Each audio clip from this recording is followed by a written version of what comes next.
안녕하십니까. JTV 저녁 뉴스입니다. 인조잔디의 유해성 때문에 학교 운동장에 인조잔디는 철거되고 있는 추세인데요. 자치단체는 거꾸로 인조잔디를 계속 설치하며 아무런 안전대책을 내놓지 않고 있습니다. 송창용 기자의 보도입니다. 이 학교 운동장에서는 2014년 정부 조사에서 기준치를 초과하는 납 성분이 나왔습니다. 전북교육청은 지난해 학교 2곳에 인조잔디를 철거했고 올해 5곳을 걷어낼 예정입니다. 전북교육청은 또 2012년부터 인조잔디 설치에 예산 지원을 중단했고 2020년까지 전체 학교의 인조잔디를 철거할 계획입니다. 2020년도까지 학교에 있는 인조잔디는 철거 계획을 갖고 있습니다. 학생의 피해가 돼서는 안 되기 때문에.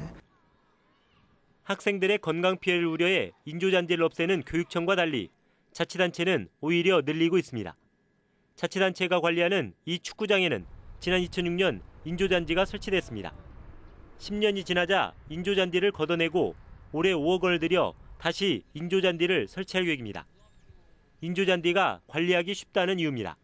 인조잔디는 운동을 끝나고 바로 나가고 또 들어가고 해도 크게 문제가 안 되는데 천연잔디 같은 경우는 그렇게 들어가면 이 잔디가 회복이 잘 안 돼요. 전북의 자치단체가 관리하는 축구장과 풋살 경기장 94곳 가운데 65%인 62곳은 인조잔디 구장이고 올해도 계속 들어서고 있습니다. 하지만 인조잔디의 유해성에 대해서 자치단체 차원의 조사는 거의 이루어지지 않았습니다. 생활체육인들이 이용하는 인조잔디 구장에는 거의 조사가 안 되고 있거든요. 그래서 이러한 부분에 대한 유해성 조사가 반드시 좀 필요하고요. 자치단체가 일반인이 사용하는 인조잔디 운동장의 유해성 검사를 서두르고 추가 설치를 할 경우 신중한 접근이 뒤따라야 할 것으로 보입니다. JTV 뉴스 송창용입니다.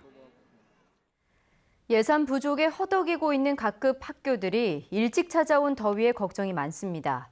제때 에어컨을 틀지 못해 찜통교실에서 공부하는 학생들이 큰 불편을 겪고 있습니다. 조창현 기자입니다. 30도를 육박하는 무더위 속에 학생들이 연신 부채를 붙여가며 공부하고 있습니다. 이 교실에서 더위를 식혀주는 건 선풍기 2대가 고작입니다.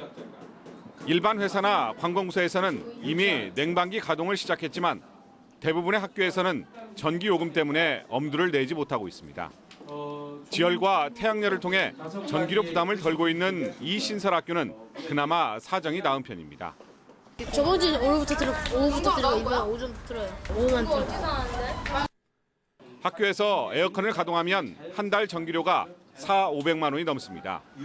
올해 학교 운영비가 조금 늘긴 했지만 물가 상승률을 고려하면 제자리나 마찬가지입니다. 결국 교육 활동비를 줄일 수 없기 때문에 공공요금 중에서 가장 많은 전기요금을 최대한 아낄 수밖에 없는 형편입니다. 교육경비는 줄일 수 없고 애들 에어컨 시간을 조금이라도 줄일 수밖에 없고 살림하는 입장에서는 조금 힘든 점이 좀 많이 있습니다. 찜통 교실 문제는 되풀이되고 있지만 개선될 기미가 없습니다. 19대 국회에 제출된 교육용 전기료 인하 법안은 자동 폐기됐고 한전의 15% 전기료 인하율도 7월부터 적용됩니다.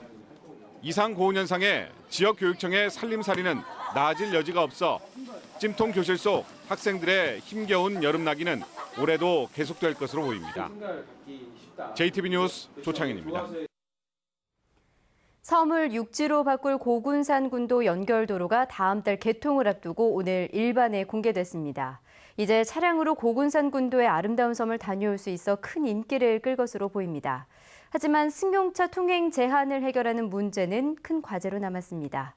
김진형 기자의 보도입니다. 새만금 신시도에서 무녀도로 이어지는 왕복 2차로의 고군산 연결도로가 웅장한 모습을 드러냈습니다. 찻장 밖으로 서해안의 아름다운 풍경이 펼쳐집니다. 배로만 통행이 가능하던 고군산 군도의 66개 섬을 이제 차량을 통해 쉽게 오갈 수 있습니다. 새만금에서 신시도 무녀도를 잇는 구간이 다음 달에 개통되고 무녀도와 선유도, 장자도를 잇는 나머지 구간이 내년 말에 완공되면 2,800억 원을 들여 만든 길이 8.7km의 고군산 군도 연결도로가 완성됩니다. 힐링할 수 있는 그런 공간으로 만들기 위해서 공적 위락시설을 갖추는 것은 말할 것도 없고 궁극적으로 민자를 유치할 수 있는 단계까지 여건들을 만들어 나가는데 최선을 다할 것입니다. 고군산 군도 연결 도로 사업은 지난 2007년 군산시의 직도 사격장 허가에 따른 정부의 보상 차원에서 시작됐습니다. 하지만 남은 과제도 많습니다. 크게 부족한 주차 공간과 공중 화장실 그리고 숙박 시설을 늘려야 하고 시내버스 노선 연장도 필요합니다.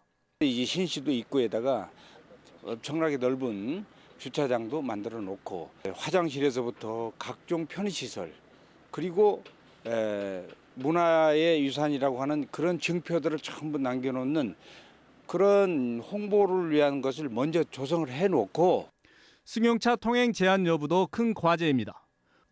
군산시와 주민들은 환경 훼손을 이유로 승용차 통행을 제한한 대신 셔틀버스만을 운행하자고 주장하지만 익산국토관리청은 승용차 통행을 승인하겠다고 맞서고 있습니다. 이래저래 남은 과제가 많지만 LH 토지주택연구원은 오는 2020년에 고군산 군도를 찾을 관광객이 390만 명으로 급증할 것으로 내다봤습니다. JTB 뉴스 김진영입니다.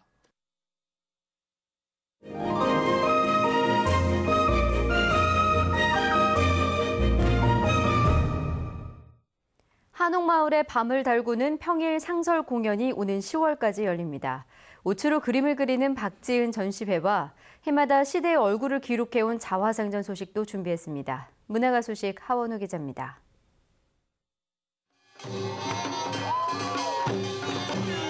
흥겨운 풍물장단에 맞춰 비보이들이 화려한 춤사위를 선보입니다. 어울릴 것 같지 않은 우리 음악과 서양의 춤은 묘한 조화를 이루며 관객들의 흥을 돋굽니다. 오는 10월까지 전주 소리문화관 야외마당에서는 매주 목요일과 금요일 상설 공연이 열립니다. 동남풍과 비보이 라스트포원, 이창선의 대금 등 7개의 지역 예술단체가 다채로운 무대를 선보입니다. 일상의 여유를 찾고 오셔서 달빛 아래 공연을 보시면 즐거움이 2배가 되지 않을까 생각됩니다. 눈 덮인 한옥위로 떠오른 보름달이 탐스럽습니다.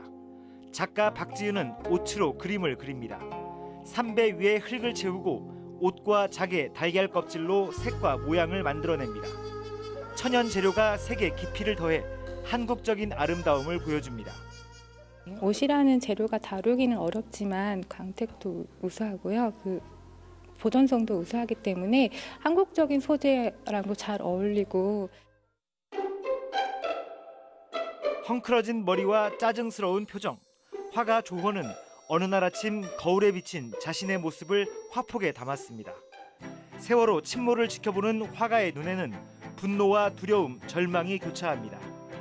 해마다 시대의 얼굴을 기록해온 서신갤러리 자화상전에는 올해도 8명의 작가와 90여 명의 미술 전공 대학생들이 참여해 개성 넘치는 작품을 선보입니다.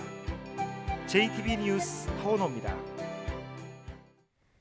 전주지법 형사 4단독은 절도 등의 혐의로 기소된 주부 49살 이모 씨에 대해 징역 10개월을 선고했습니다. 절도 전과 시범인 이 씨는 지난해 11월 전주의 한 교회에서 통장을 훔쳐 현금 670여만 원을 인출하는 등 가발과 마스크로 변장하고 12차례에 걸쳐 1,100만 원 상당의 금품을 훔친 혐의 등으로 기소됐습니다. 전북은 오늘 완주가 30.7도, 전주는 29.1도까지 올라 더웠습니다. 주말이자 연휴 첫날인 내일은 아침부터 가끔 비가 내리다가 오후에 그치겠습니다. 예상 강우량은 5mm 안팎으로 많지 않겠습니다. 비가 오면서 낮 기온은 21도에서 24도에 머물러 더위가 주춤하겠습니다. 해상에는 바람이 강하게 불고 바다의 물결은 1에서 2.5m로 높게 일겠습니다. 전주기상지청은 일요일인 모레부터 다시 기온이 30도 안팎까지 올라 더위가 이어질 것으로 내다봤습니다. 이상으로 JTB 저녁 뉴스를 마칩니다. 고맙습니다.